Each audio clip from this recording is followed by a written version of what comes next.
आपको मालूम है कि हमारे पूर्व के राष्ट्रपति एक मंदिर में गए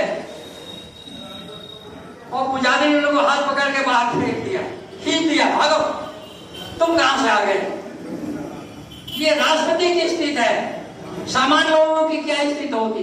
वर्तमान राष्ट्रपति एक महिला भी एक मंदिर में गई, दक्षिण के एक मंदिर में गई, उनको भी बाहर कर दिया गया, मंदिर में नहीं जाने दिया गया। ये स्थिति है अभी आज की स्थिति है। और विशेषकर आपसे ये गुजारिश है, एक भाजपा का प्रवक्ता कहा, दो लड़के हैं जो देश को बांटना चाहते हैं। दो लड़के हैं, बताना पड़ेगा आपको दो लड़के कौन हैं।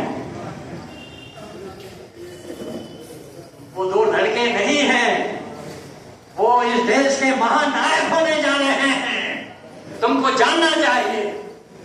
वो है अखिलेश यादव और वो है राहुल गांधी जी। ये दो लड़के जिसको कहते हैं देश को बांट रहे हैं। वाह वाह, तुम देश को बांट रहे हो और खुद बांट रहे हो, खुद कह रहे दूसरा कोई बांट रहा है। तुम गरीबी ला रहे हो और दूसरे को कह रहे हो गरीबी ला रहा है।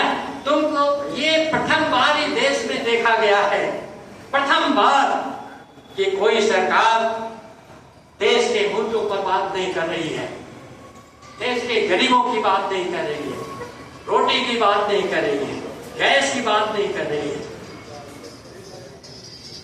कोई देश का जो मुद्दा है, सामाजिक मुद्दा है, आम आदमी का जो मुद्दा है, उस पर कोई बात नहीं कर रहे हैं।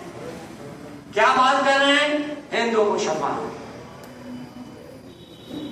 हिंदुस्तान पाकिस्तान, ये बात कर रहे हैं। अजीब की बात, और अजीब की बातें आती हैं, आपने देखा है। और यह सरकार जो पूरे भाषणों पर आज राज कर रही है, उस सरकार को हटाने की जिम्मेदारी आपकी है। और ये तभी होगा जब आप सभी भेद को मिटाकर, सभी जात भेद को मिटाकर आप एक होंगे। अनुसूचित जात, जनजात, पिछड़ा, अल्पसंख्यक एक होकर, और कोई भी अगर समय आता है तो उसमें आपको मुकाबला करना होगा और अपनी शक्ति को दिखाना होगा। अगर यदि हम नहीं दिखाते हैं तो समय बहुत ही संकटकालीन है।